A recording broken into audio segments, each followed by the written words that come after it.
I'll go around and stuff. This is going to be on the Lennox. This is the Lennox Stack-O-Matic, and it is a furnace, an AC, and a blower. And I'm going to do it in two parts. One is it's all sealed up like this. I'm going to cover the things that make sense from the outside. Here, these wires come down. They're from the Harmony 3 control board. You see I have them labeled. There's the Harmony 3 control board. There are lines that come directly from that to the furnace control board, and then the others are damper control lines. There's two of them that come down here.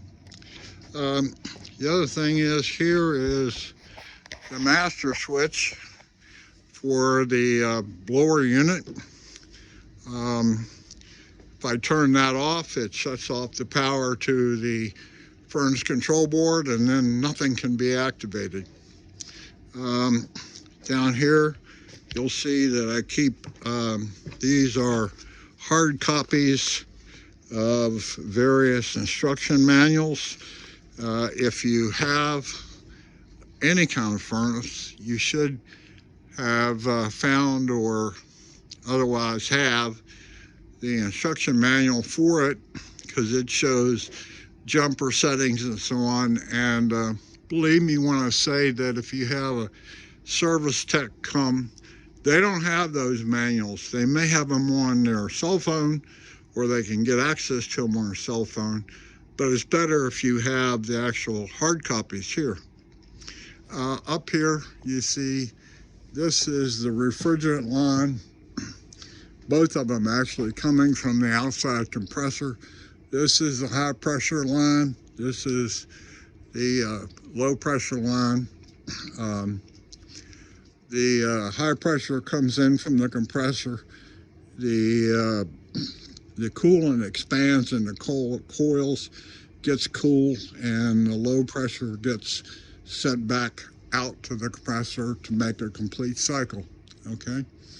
Up here is you can see it with the red and the green wires here. That is and it comes down here. That is the temperature sensor, and it goes all the way back up to the Harmony control board that is located in one of the closets on this floor. Other things down here, you can see a set of wires coming out of here. They go down to a float switch right down there. I think you can see it. And that's basically if the pan were to get full of water, that float would rise up and it cuts off power to the it's sensed by the board and shuts off your compressor. This is for the sake of the air conditioning coils are up in here. They obviously dehumidify the air, and it comes out here and goes around and feeds. You can see the white tubing there that goes out and actually is dumped outside. Okay. The other thing on this my particular version, I have what's called a condensing furnace, and it takes moisture out of the air that comes in to be burnt. And this is the moisture collection box from the condensing unit, and it also ties into that drain line that goes all the way outside. Okay, and here we have an outlet mounted on the side of the furnace. I'm sure that's for techs to use to plug in lamps and such. Here we have two. One is an exhaust, and one is fresh air. Fresh air is fed into the furnace, and up here we have the ductwork for this particular guy. One is actually an inducer line, and the other is the actual air that's burnt. Here's the natural gas line. Comes over and has a valve on it. You can see the red handled lever over there. That's natural gas.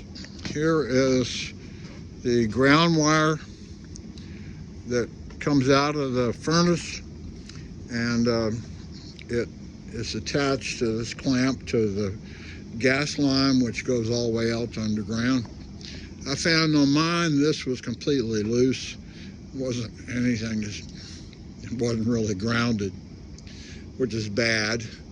Anyway, the other things you can see that I have tried to tape all on the edges to keep the blower from pulling air in out of this dirty attic and blowing it everywhere. The return line down here. Here I have, and you can't see it very well, but here is an alarm that senses if you have an overflow. I need to replace the battery. It normally sets up here. There are some contacts down in the water collection tray down here. So if it overflows, if the water doesn't drain out of down the drain pipes and out, it will fill down in here, like over here, and they'll set that alarm off, and also turns off the furnace or AC. The return lines in over here, and I see a little drip of water right here. I have my condensing collection box. It had a leak in it, and I sealed it up. The other thing that's kind of handy on this particular furnace, I don't know if it's on all of them, but right here there is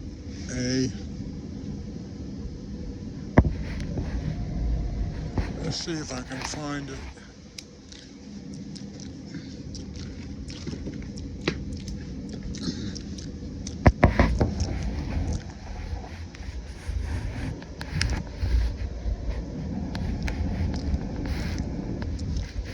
Trouble finding it.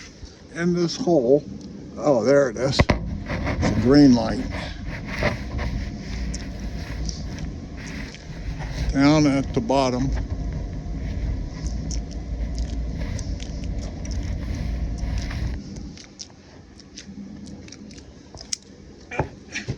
I'll get it eventually.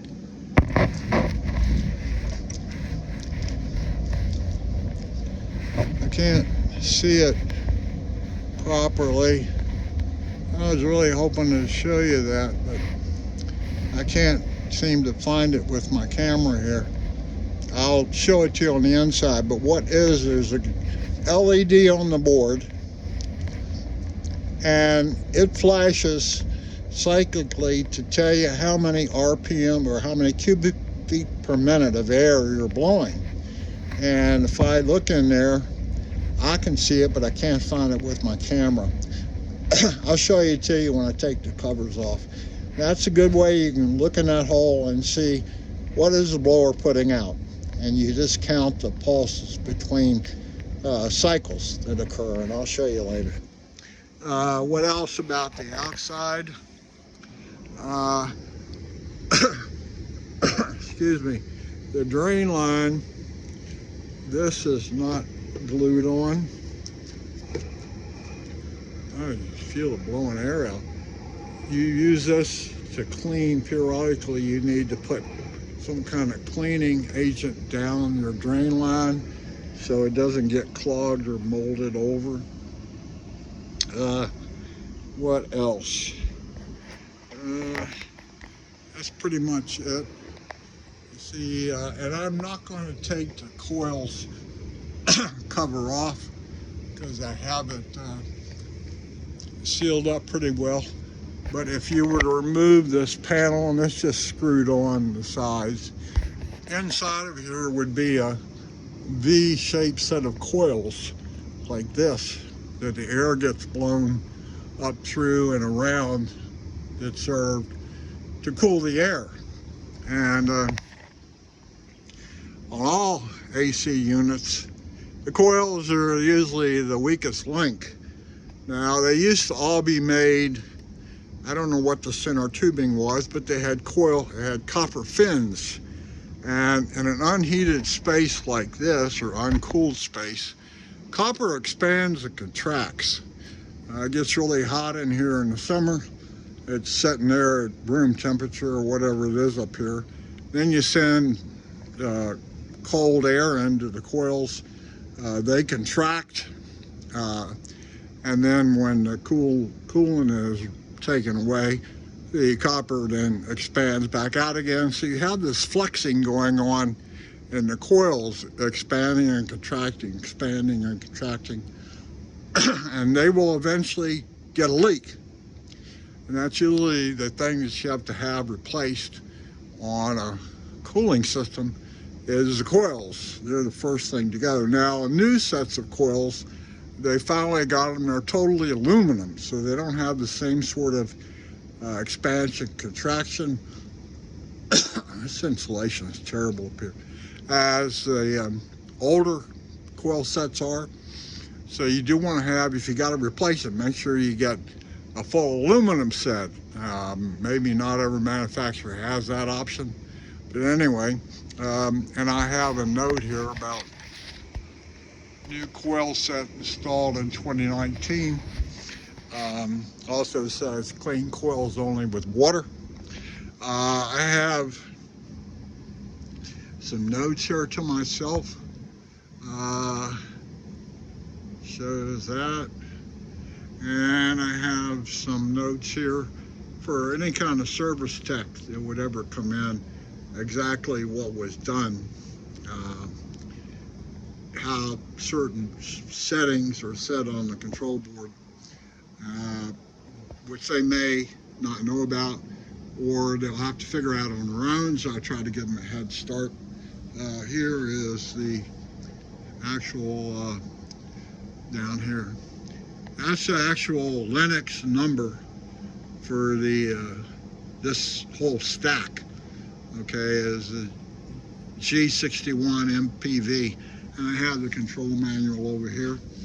Here is on the outside some diagnostic codes, and I'll show you those LEDs on the inside. Here is what's called the ramping function on the control board. When the blower starts up, you can define by jumper settings how you want the air to come up to speed, whatever the board has been defined, and the Harmony control board has been defined as max blower speed for a particular zone. And this ramping function, you can see an example there where it's off, it ramps up really quick, and then flattens out and then ramps back down again. There are variations of the theme here. I found most of them, it's not much difference between any of them. But anyway, you can set that, and that's a control board function inside of here. Down here is more instructions already on that, and here I have some notes. Furnace board, heat blower speed, medium, low. A cool blower speed is set to high, and no Y1 and Y2 connections to board. Harmony 3 does not want you to connect Y1 and Y2 to the control board inside of here. They go directly out to the compressor unit from the Harmony control board, directly there. They do not connect to the board that's inside of here at all. Which varies from manufacturer to manufacturer and the control boards and so on. Anyway, I think that just about covers the outside of the combination furnace, blower, and AC coils that I have in my attic. And again, this is a Lennox. Over here we have some probably application notes about installing or so on. And you notice that I have sealed up. I tried to seal up everywhere where the blower could suck in air from the attic, and I don't want that. So I'm going to now shut this one off and take the panels off and show you what it looks like on the inside and point out most of the important stuff. Okay, continuation of Uncle Ron and stuff. This is the Lennox, my Lennox furnace AQ unit blower. Start at the bottom.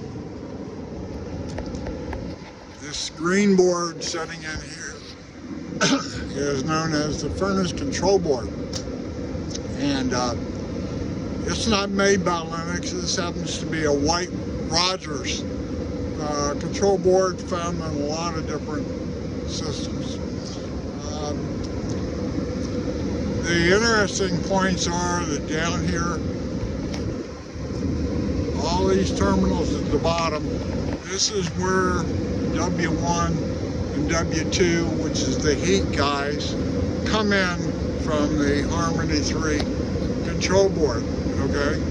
And also, you see Y1, you can't see very well, but the label underneath the Y1 and Y2 are not connected here. You see G is the fan, C is a common, and then you have W1 and W2 over to the left. And the most important one here is this DS over here. And again, that comes from the Harmony control board, and it's a pulse-coded signal that tells this board how fast to run the blower unit. This big drum back here is a squirrel cage blower. You can see the motor sets up in here, has a connector coming out which is attached to this control board there and down here. There are two sets of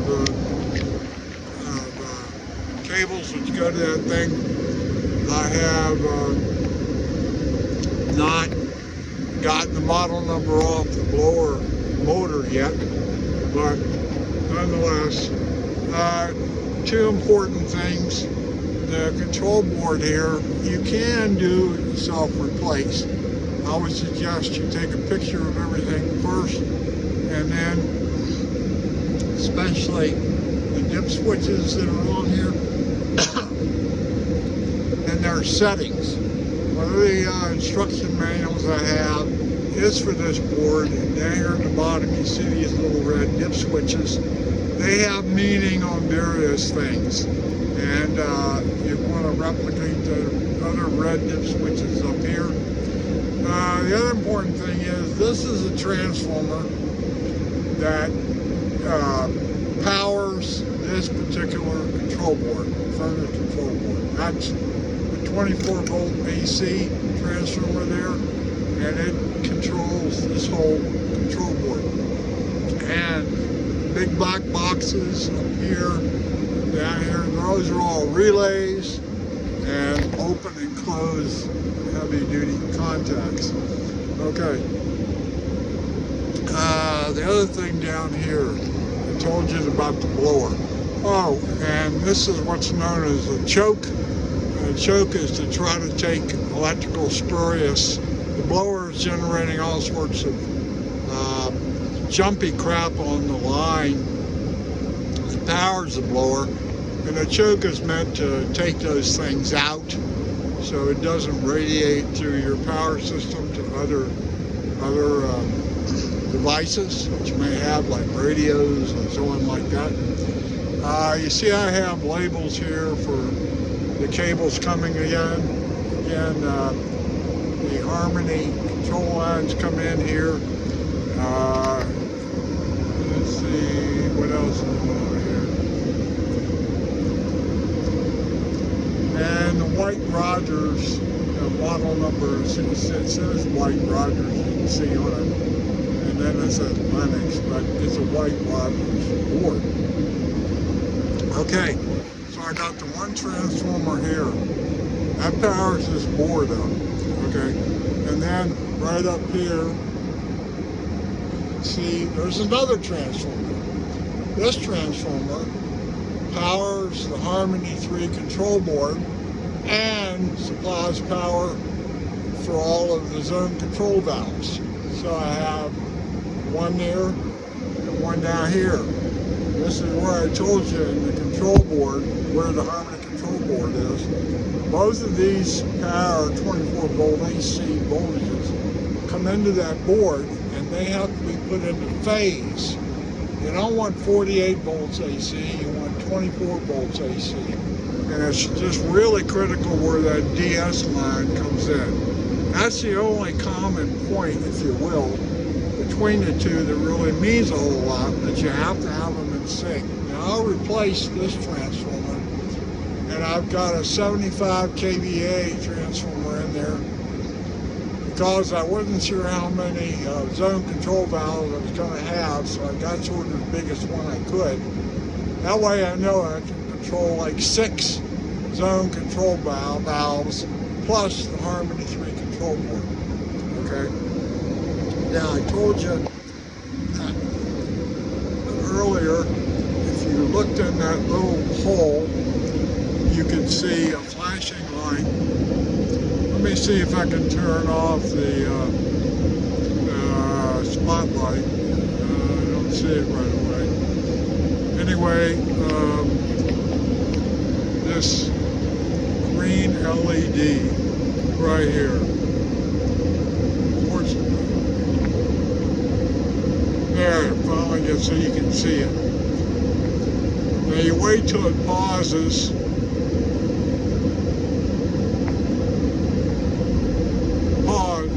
Pause right there. I missed the attention again.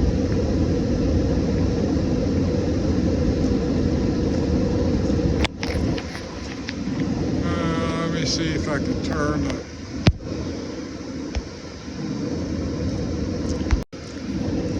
Okay, I turned the flash off. Here is the flashing cubic feet per minute LED. One. Now we're starting again now. Watch. 1, 2, 3, 4, 5, 6, 7, 8, 9, 10, 11, 12, 13, 14, 15, 16, 17. Now we're at 17. That means it's 1,700 cubic feet per minute. That's what the blower is doing right now. And that is variable by the Harmony 3 control board and also the settings on this board. Okay? The other flashing lights up here, that is the normal 2 flashing. You'll see up there and down here there's a yellow and a green, and that is normal lighting for them on the LED. But if you look in that little round hole I showed you on the outside of the box, you'll be able to see that green light flash, and you can count the number of flashes between pause periods to give you the cubic feet per minute that your blower is doing. Again, adjustment can be kind of crazy because you have to use the Harmony 3 jumpers as well as this furnace control board. What else? Okay, up here, I'm going to jump up to here and see if you can see in here. The furnace is, the actual furnace itself has shut off. You can look through this hole right here and see the actual burners. Now the burner is shut off because the heat demand on the thermostat has been met. So the blower is just still blowing hot air out. Okay, this particular section, if the burners are actually up here, then here is where air is brought in. This is known as an air inducer, and I did have to replace that back in 2022 last year, and I have a label on it. This brings air in to be burnt up in the chamber above here. These guys are pressure switches. There's two sets of them here, and they determine that this guy, the inducer motor, is actually sucking in air, creating a suction that these two sensors down below measure, and they allow the board to go ahead and fire up the furnace up here. You'll notice there is what's known as a run capacitor on the inducer motor. I think that is probably the only run capacitor you can see and replace right now. There is a gas control valve up here, and there's also an electrically operated valve for the gas, obviously. The other things of note, on this particular transformer up here, that's the one that controls the Harmony 3 control board and the zone control valves.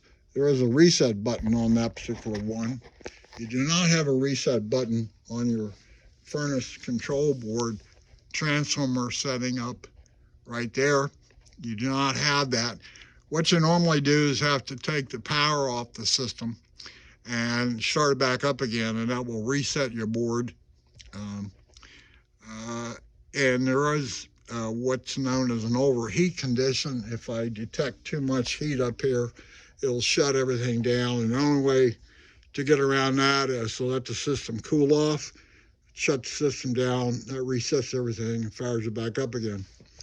I told you this was a condensing unit, and right here you'll see this line comes out from this box that we have back in here for the air, and it pulls moisture out and puts it out the drain. Okay, up in here, and you can't see it very well, it's back in here, so I got a set of terminals on it. This is known as the flame sensor, and it's basically a thermocouple. It sets in the flame of one of the various tubes in here below the furnace tubes, and if it doesn't come up to a certain temperature in a certain specified period of time, it shuts everything down. And periodically that flame sensor either needs to be cleaned or replaced, and I did clean it in March. I took it out of there, which is kind of a pain because of its location. Again, you can't see it very well. You see the wires sticking off of it up in here since I turned off the light. But what else to show you? Again, the coils are directly above here in this cavity up here. Now the blower, one of the things that is a problem for me, I guess I'm gonna have to turn the light back on. Now, down here, that is returned hole down there from zone 2, and back there you can see the hole that is open to the flex duct for zone 3, and then finally over here got a massive opening. You can see it down here, or better over here, massive opening for the main zone or zone 1. Okay, but if you think about it, over here on the blower sets the motor, and this whole end over here is relatively closed up by the flange of the blower and the blower motor. So any air from the main duct, the main return, has got to be pulled over here and up into the squirrel cage end of the blower unit. You can see the vanes on the squirrel cage motor. It has to be pulled up over there. Well, what's the closest one to this open end of the blower? my zone 2, the smallest zone I have, the shortest return line. So my problem is that every time the blower comes on, it wants to pull most of its air right out of the shortest return line and the smallest zone. The main zone over here, you can see that hole down there, it has to pull the air all the way across the bottom and then up into it. The zone 3 here in the back, that hole you can see back of there, it doesn't have quite as far to go, but this guy here, the smallest zone, goes directly in. And over here you'll see another hole, and I told you one time that a tech put a bypass on, and that's where he routed flex duct that came off the plenum at the top and routed it right back in here, and we wound up getting literally no suction at all out of any one of these returns. So that's useless. But I do have the problem where the blower wants to pull most of the air from the smallest zone, and that's why I wound up putting a zone control valve on it. Where is it? It's right there by the black strapping. It keeps it held down to the floor. And I also have a manually operated flow control valve right there. I'm trying to reduce the amount of air that's being pulled by the blower from that small return zone. I wished the motor, this blower unit, were reversible and you could turn around and put it the other way, or they had thought about it and put the main return on this side or right in front of that blower opening here, but that's not what happened. So you got to live with what I got. Not optimal, let's put it that way. What else? I did replace this inducer motor. It's not a hard job to do. You do have to take off the pressure sensors, and you have to make sure you properly seal this whole unit against the back there. You don't want any air leaks there or water leaks. This box right here is going to get water in it down at the bottom. And in fact, on this one, you can see there is a drain line that comes off here if you wanted to route your drain lines out this way. In my case, it was routed out the other way. What else? Unfortunately, I can't show you the flames in here, but to this hole, and by the way, there is a safety switch installed right here, and so when you take these panels off, this switch pops out and it won't let the blower to come on. It won't allow anything to happen. It's a safety switch. Now I have shut it with a piece of tape so I could show you what was happening inside of here. Normally, if you take that lower panel off, it's going to shut down on you, and if you're trying to do some work on the system, you'll have to shut that switch out and then do various things down here. But as always, you got to be careful around electricity. What else? I don't know of anything. Like I said, I tend to label everything. Down in here are more Lennox instructions. In my case, I had an old Lennox Harmony 2 board, and it went defective on me and had to wind up replacing it. I did, and part of the instructions for that was that I had to clip some of the wires that came out of the wiring harness here, this guy, big guy here, or these, I don't remember which one. I had to clip them that went over to the fan. And I did that, and I had problems, and I had to call a service guy in. And in the end, I know what I did. I wound up, as I explained before, that I did not have the two transformers, the one that's on the control board and the one that's setting right there. I did not have them in phase, so I wound up putting 48 volts AC on that DS line. I wound up destroying some logic on this board, okay? So it would not, the blower would not come up to any reasonable speed. And the tech, I explained to him that we're supposed to cut those lines and whatever, and I had. And he said, no, no, no, no. And I even showed him in the book where it said you had to do it. No, no, no. He reconnected them and it made no difference. In the end, I had destroyed this board. And this board's like $100. Wasn't a terrible replacement, but I always hate doing things like that. I thought that I had it correct. I knew I had to do polarized. Heavy rain outside. I hear it on the roof. Don't know what else. I cannot figure out a way to reduce the suction coming out of that zone and going into the end of the blower unit here.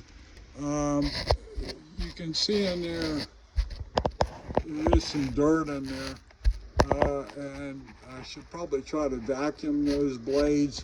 This whole blower unit, by the way, can be pulled out. You would have to take this control board out of there to do it, but you can pull this blower out. It's mounted on rails to service it. And you put a new motor on it. Again, this particular, I've been told, I haven't gotten the model number off of it, but I've been told that it is a variable speed blower, and I believe that because I can change. I think I showed you where that one zone that was running a while ago was doing 1,700 cubic feet per minute. I can adjust that here and on the Harmony 3 control board. I don't know where I was going with that. Maybe I'm done. Anyway, that's what it all looks like on the inside. Major points of failure are the AC coils up above in that area that's closed in. I'm not going to show you the coils up there, but they're there. The flame sensor can go bad. People have to have those replaced sometimes. The inducer motor can go bad. Actually, the one that went bad for me, just a piece of a plastic broke off, jammed between the blades. The motor's okay. It was the blades that became the problem. And the inducer motor is like $350. Probably costs you $600, $700, $800 to have the inducer motor replaced. These pressure sensors right here, those can be had. There's model numbers right on them. Lennox doesn't make those. They're available from any sort of supplier of AVHC parts. So too is this White Rogers control board.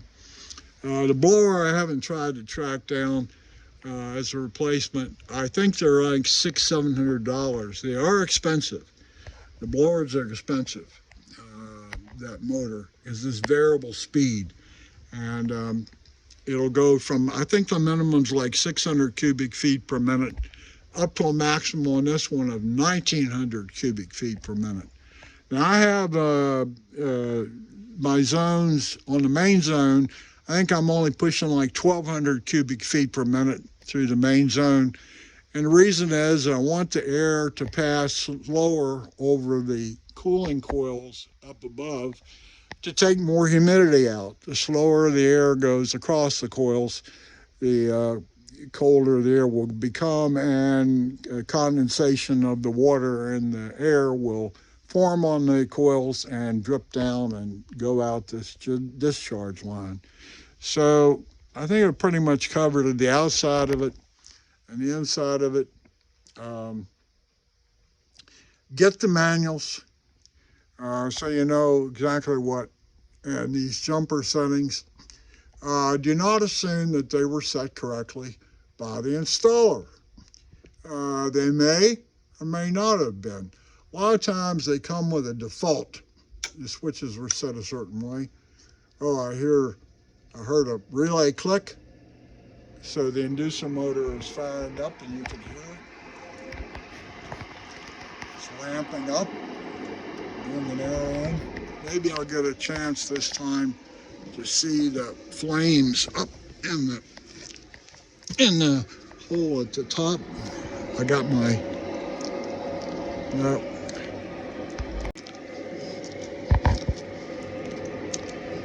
Oh, here we go.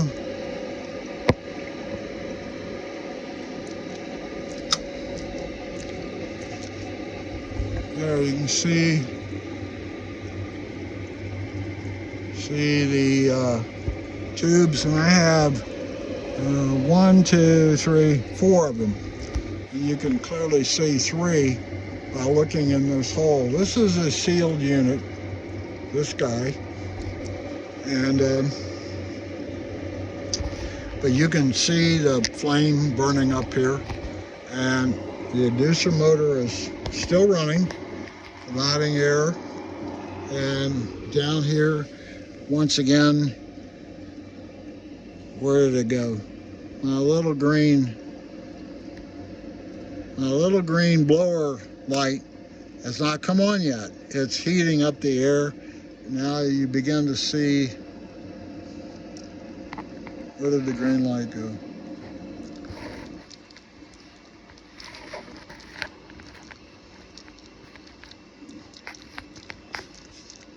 There we go.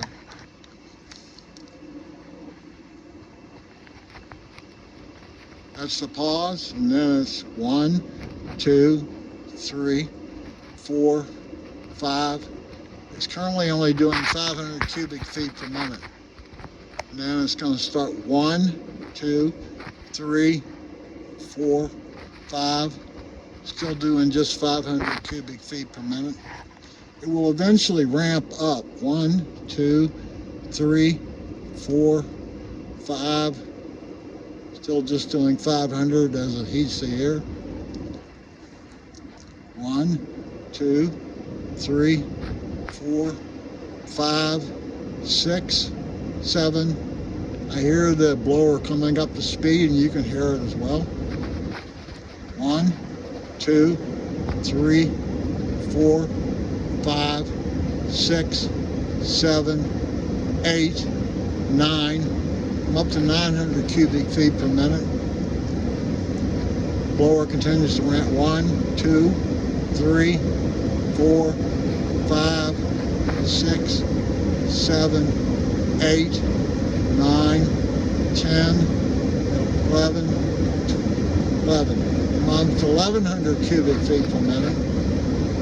1, 2, 3, 4, 5, 6, 7, 8, 9, 10, 11, 12, 13, 14, about 14. This is probably going to max out about 1400 cubic feet per minute. For that particular zone, that is sufficient. I'm still burning fuel up here. Inducer motor is still going. That pretty much covers everything. Let me back away. Still see some flame through the hole at the top. This is the Lennox furnace control, the burners, and the AC coils up ahead. That's with the covers off. It had the covers on, the covers off, and that should take care of a whole review of this. And again, get your manuals, become familiar with the system, and hopefully you'll have some idea when a tech comes in and tells you something, whether it's true or not, or you have enough knowledge to question what he's talking about. This is Uncle Ron stuff. This is the Lennox stack in my attic.